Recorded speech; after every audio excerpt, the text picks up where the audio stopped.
these past 48 hours in particular, and just ultimately what led you down that path to making such significant moves in terms of overhauling everything?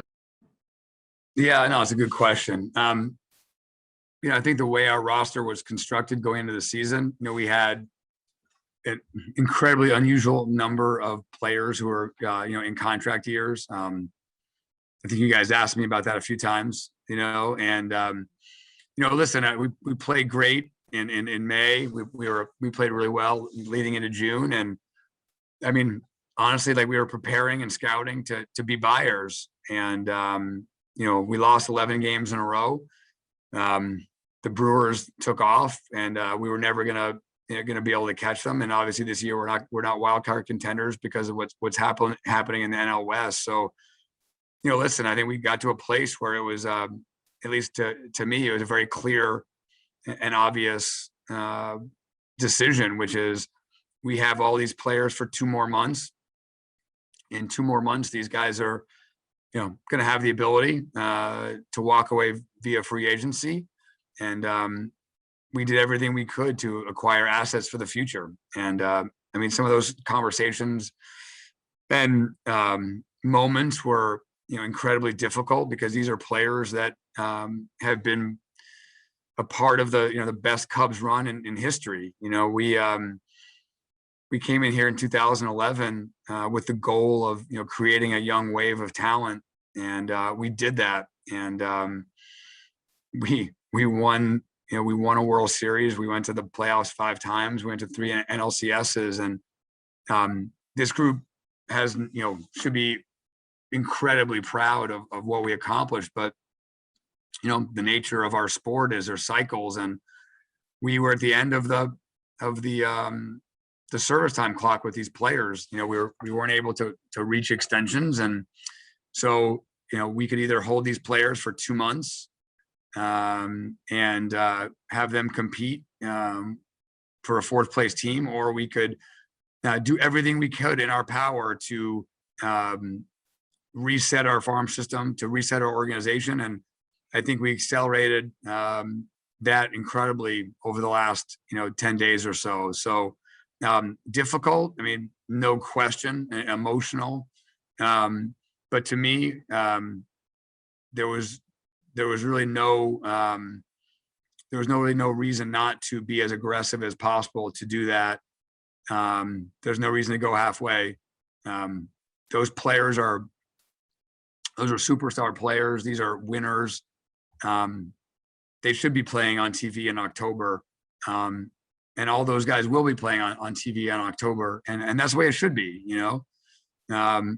Javy Baez should be playing in October on the big stage, and so should Kris Bryant, and so should Rizzo. And in 5 of the last 6 years, they've done that with the Cubs, but this year they're going to do that with other teams. And that was the decision we made. But like I said, was it emotionally difficult? Yes. Do I think it was absolutely the right thing for the organization? I do. Jed, can you focus a little bit on the extensions that never happened? I mean, taking a look from 30,000 feet, it does feel a little strange. Everyone talks about how much they love the organization. I'm talking about the players, how much they love the city. You said you wanted at least some of them back, and none of them signed up, going back to even Schwarber or anybody. Was there something missing here? Were they too greedy? Were you guys not offering enough? How do you handicap? I had, obviously really, difficult emotional conversations with a lot of players over the last few days. And, these are guys that we, have grown to, to really care for, and their families. And, so, I mean, that part is really difficult. But I have to say, that we made offers to everyone that I believe will stand up exceptionally well. And we weren't able to reach deals. Does that frustrate me? It does. But I have to be honest, like, I know we put our best foot forward.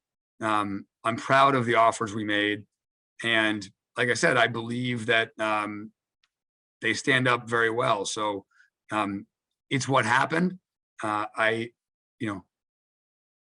guess I look at it and say, like, you can look at each individual case, but again, we offered extensions to everybody, and ultimately we weren't able to reach deals, and that's a fact. But I'm proud of what we offered. Hey, Jed, a few weeks ago, I think I had this right. You said you didn't want to characterize this as a rebuild. Does what's happened here the last few days change that? I mean, you still feel that way, or is this a rebuild that it looks like? I actually think we sped things up a lot the last few days. One of the things that I was really aware of, and we talked about internally a lot, was, when I look at organizations like the Tigers, the Giants, the Phillies, they had really good runs.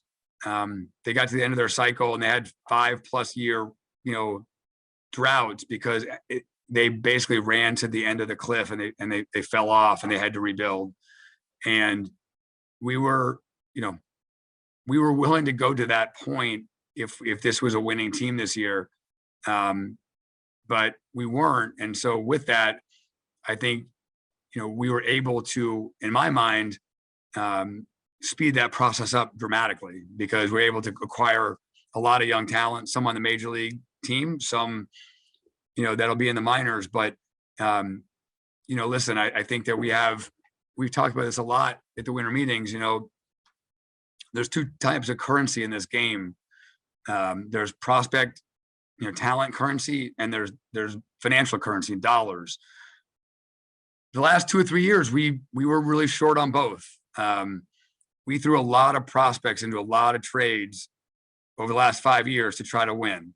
We were really aggressive during this window to try to be as good a team as possible. And I'm proud of that. I think that's at the deadline, when you're winning, you should be aggressive. And in the winter, you should be aggressive. And we were. And I don't think we left sort of anything on the field as far as our aggressiveness to try to win. Financially, as we've gotten close to the end of this run with these players, they get expensive. When you look at how much money those players were making, through the arbitration process, they get really expensive. And when you look at, we went over the luxury tax twice. We were sort of up against it. These players were, we kind of talked about it in the offseason, kind of a franchise with, big bones as in terms of how much money they're making. And so I look at the future now, today, I think our farm system has improved dramatically. And, we have a lot of available resources going forward, in part because, when you're at the, 4+ and 5+ time of a group, it's expensive. You pay more every single year for the same guys. And I think we're now at a place where we have, prospect currency, and we also have, financial currency going forward. And, listen, I'm saying that obviously, like, those are star players and that won a ton. And, there's a reason we got to that point. The reason we traded all those prospects, away to win was because of these great players. And the reason that we, signed free agents, like a Yu Darvish or like a Craig Kimbrel, we did that to supplement this group of players. But the fact of the matter was, and the fact that we could not escape, is that we were a 4th place team. We lost 11 in a row, and the Brewers took off on us. And so, with that happening, I think you don't let a crisis go to waste. We did everything we could today and over the last week to try to reset this organization and to try to make the best decisions possible. And when you look at it, we had, I think of the players we traded, I think we had, multiple years of control of one guy. The players that we traded away, we controlled for 2 more months. And, the fact of the matter is that, 2 months from now, on October 1st, we were going to finish in 2nd or 3rd or 4th place. and all those players are going to be free agents. And so to me, it's the logical right thing to do in that moment is to trade those 2 months away, let them go play for a winning team and acquire a lot of talent. There's nothing that's stopping us at all from negotiating with any of those players this winter. And, the door has not been closed on any of those guys. I've told every one of those guys that when we've talked. So we didn't close any doors on those players, but certainly, Kris Bryant deserves to be playing in San Francisco in a pennant race, and Anthony in New York, and Javy in New York, and Craig Kimbrel in Chicago. Those players deserve to be playing in pennant races elsewhere. They're great players, and the door's not shut in any way. But we did everything we could to take that asset that was about to expire and make the best of it. Hey, just real quick follow-up to that. If you've accelerated this process, just to be clear, it accelerated enough? I mean, do you expect to use some of that currency to be competitive as soon as next year for say a division title, or is this something that there probably will be at least a bridge year involved here? I can't really answer that right now. I mean, hard. I think that, listen, I think the obvious thing here is to compare things to what we did before, right? And I've always said that we did what we did in 2012 and 13 and 14 because we felt like, strategically that was the right path to take at that point. We didn't come in here with that in mind at all, actually.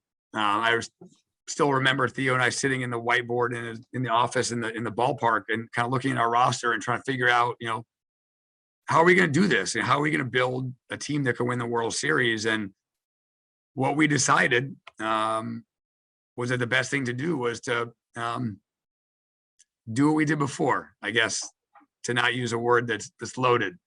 But that's different now. And I think that we'll sit down and we'll assess the right path, strategically.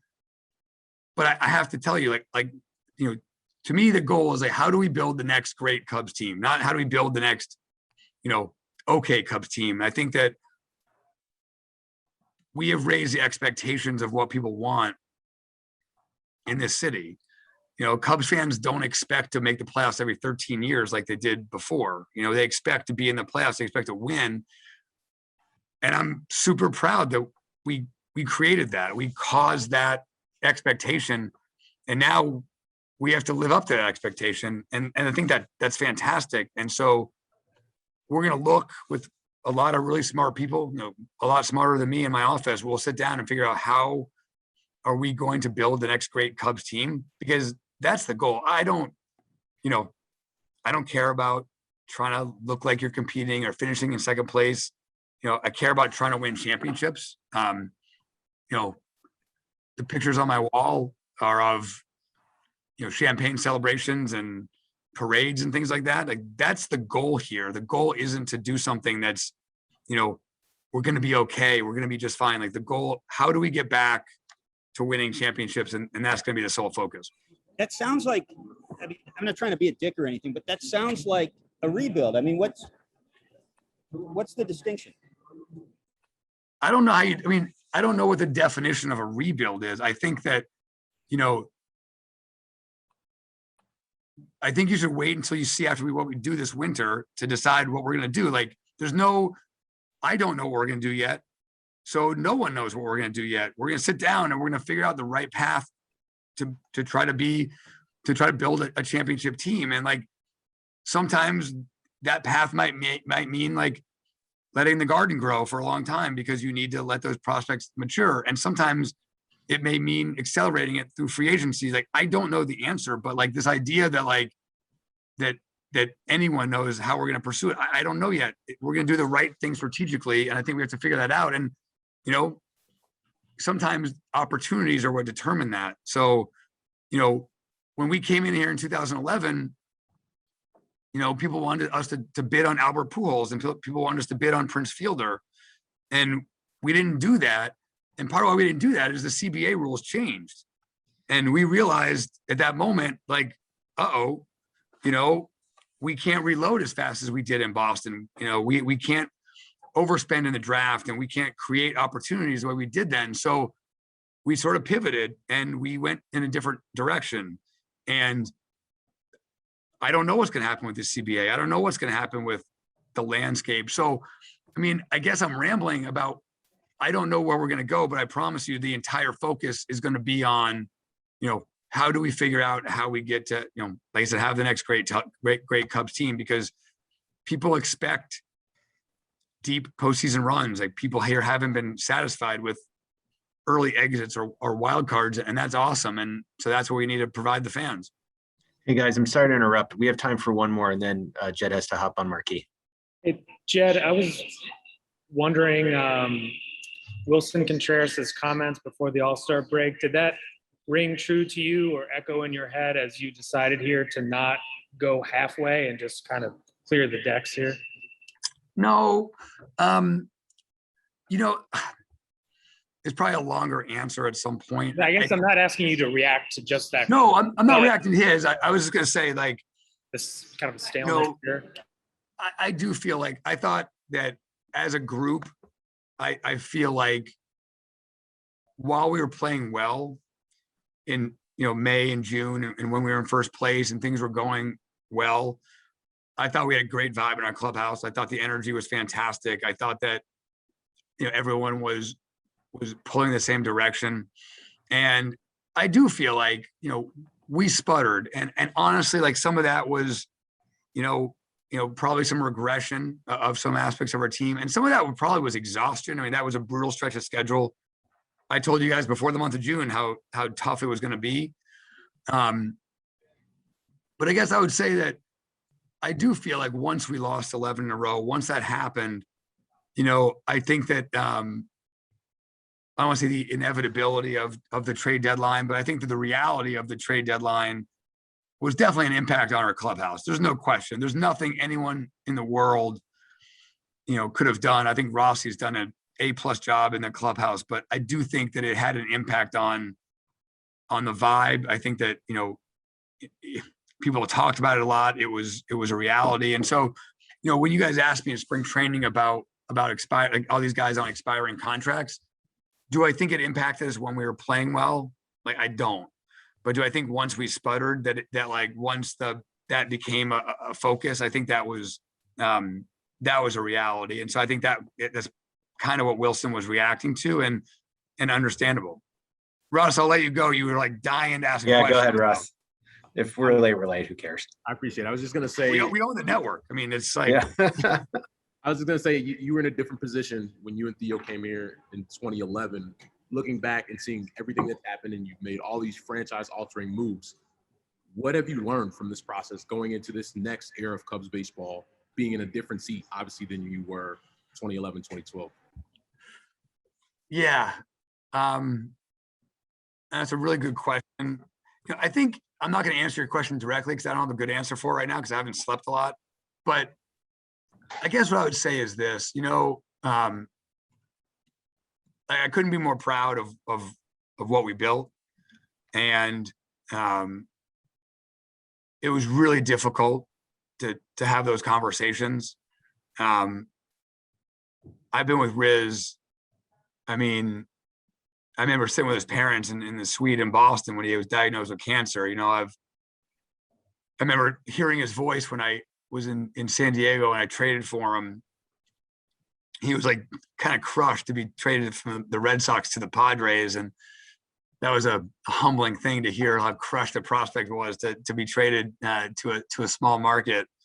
Like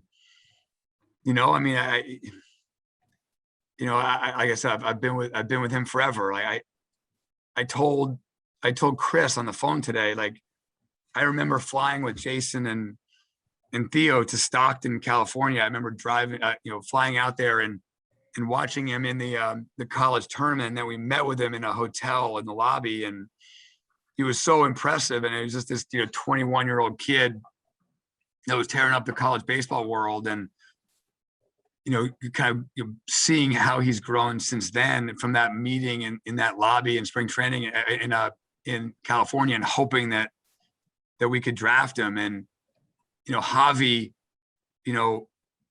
I remember Javy when we have meetings with him, and he wouldn't even look up he wouldn't even look up from his shoes. Like he would sit there and talk to us, and he was just like shy, not trusting kid from Puerto Rico, and now he's El Mago. He owns the room, and so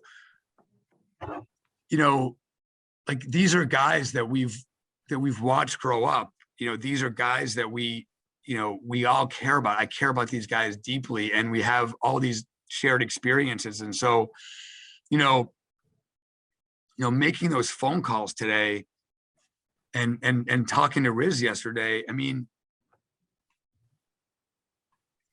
the decisions that we have to make in this game sometimes are really difficult. And I hope that people don't ever think that like, there's not like real emotion, that goes into doing that. I mean, those guys, they're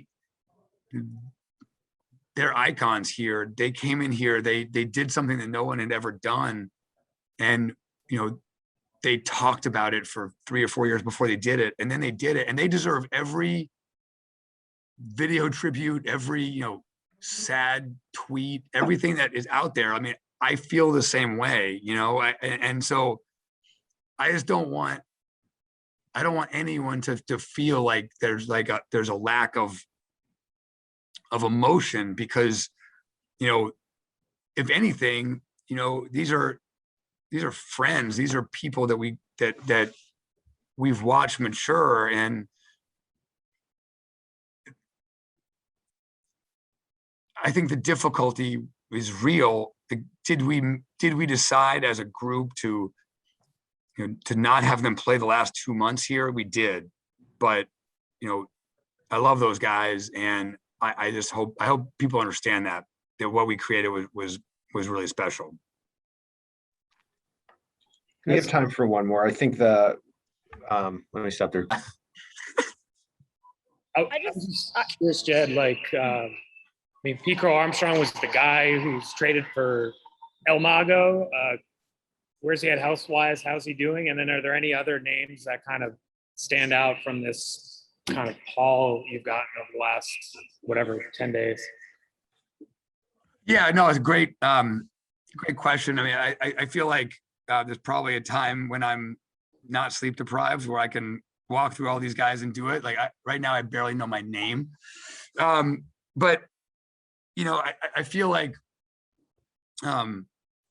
with each trade, we targeted players that we really liked, and we wouldn't sort of move from that position. And so I think, to a person, we really like the players that we got. Obviously of sort of most, I would say significance, but most relevance, because he's in the big leagues. Obviously, we've struggled as a group with contact over the last 7 years, 5 years, 3 years, whatever you can say it. And to get a player like Nick Madrigal, he just really fits what we're trying to do going forward really well.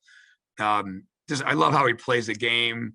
I've loved how he plays the game. Played the game since college, and I was envious of the White Sox that to get a player like that he fits so well with their boppers in the middle of the lineup. And so we were excited to be able to do that. And Cody Hoyer is a guy that we've always thought has a terrific arm in the bullpen. So those guys will be helping the soonest. But down the line, there's a lot of prospects that we acquired that our scouts did a fantastic job. And I do want to credit Andrew Bassett, who's our pro scouting director, Garrett Chido, who helps a lot with the research and development and with pro scouting. And those guys really did a terrific job. I mean, I'm on the phone the whole time, but those are the guys that know the prospects in and out, and they were fantastic. So like I said, I think there's a moment at some point to go through this, but honestly, like we were very excited about the talent we got. Obviously, we gave up a lot of talent, but I think that when you sort of, like I said, when I look at it, like there's a little bit of years of control, and we did this when we were building this is that, trading, 2 months of control of several of these players for, their careers. And that, that's something that's really important. And, listen, I think we, that when you make all these different bets on prospects, that, you're not going to hit on every one, but, certainly our hope, and it was our hope last time that, we hope that we can hit on a couple guys in trade that, that can, maybe one or two of these guys can be the next Arrieta, the next Hendricks, the next Strope, whoever that might be, that I think that, there's a lot of prospects that we acquired last time that, people aren't talking about, but we nailed a few of those. And that really had a massive impact on our championship. Just to build quickly on that, when you were going through the process last time, I'm sure there was a lot of excitement of what was to come, and you looked at the minor leagues and you could smile at the success where they were having and the prospects. Do you feel any of that excitement right now, or is it a little too soon for that? Yeah, it's too soon. I think we've made a lot of progress in the minor leagues this year. I think, I'm excited about where we are. I think that, these players we acquired certainly help that as well. Listen, like last time, when you think about these guys a lot of these guys we traded, and, we were the #1 farm system in the game, and we were loaded last time. And, it was so much fun to, so watch our box scores and watch our minor league games. And it's a great feeling. So, we have a lot to aspire to get to that point. But yes, I think that, like I said before, there's two forms of currency in this game. And we had gotten, over the last couple of years, we had gotten, a little bit, kind of short stacked from a prospect currency standpoint. And that's inevitable. Like I said, we were aggressive to go make trades to acquire guys at the deadline that we thought could help us win. And that's the right thing to do. You have to be aggressive and look, like, we made trades with the Yankees and the Mets and the Giants and the White Sox. And we made trades with teams that were doing the exact same thing. And that's what they should be doing. And so, I think, like I said, like having the more we can create volume in our system and have a depth of good players, that always provides good opportunities. We have anything else? I'm not going to ask you to go through all 4 of the big trades. You might pass out, but is there one that kind of stands out for whatever reason, a good story behind it above the other 3, or?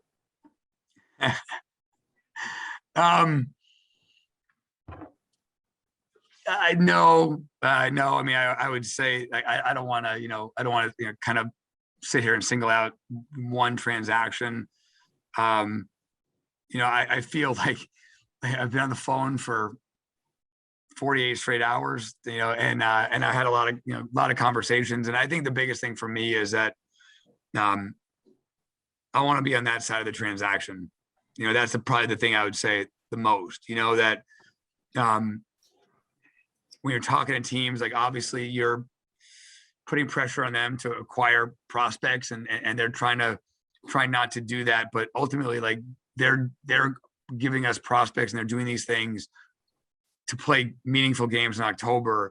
And sometimes it's painful to part with your prospects, but ultimately that's the goal of what we're doing. And that's what you should want to do. So, I have a lot of respect for the teams we dealt with, that they were willing to go for it. And that's what you should do.